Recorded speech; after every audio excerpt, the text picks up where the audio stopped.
কার্তিক মাসে কি কি খাওয়ার বর্জন করবেন? পদ্মপুরাণে ব্রহ্ম নারদ সংবাদে বলা হচ্ছে, কার্তিক মাসে রাস মাস বরবটি ও শিমসমূহ ভক্ষণ করলে হে মুনিবর কল্পকাল 1000 চতুর্যুগ নরকবাসী হয়। কার্তিক মাসে যে ব্যক্তি কলমি শাক, পটল, বেগুন, আচার, চাটনি ত্যাগ না করে তাকে কল্পকাল 1000 চতুর্যুগ নরকবাসী হতে হয়। ধর্মাত্মা ব্যক্তি কার্তিক মাসে মৎস্য ও মাংস ভক্ষণ করবেন না। পরান্ন, পরসজ্জা, পরধন, পরস্ত্রী কার্তিককে প্রাজ্ঞ ব্যক্তি বিশেষভাবে বর্জন করবেন।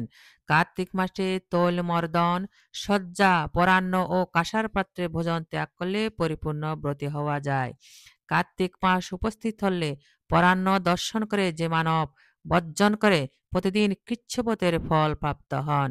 পদ্মপুরাণে শ্রী রুক্মাঙ্গদ মোহিনী সংবাদে বলা হচ্ছে, কার্তিকে তৈল, মধু, কাঁসার পাত্র, পচা বাসি অম্লদ্রব্য, আচার ইত্যাদি বর্জন করবেন। হে শুভ্রু, মৎস্য, কচ্ছপ মাংস ও সুথিসব অন্য মাংস ভক্ষণ করবেন না।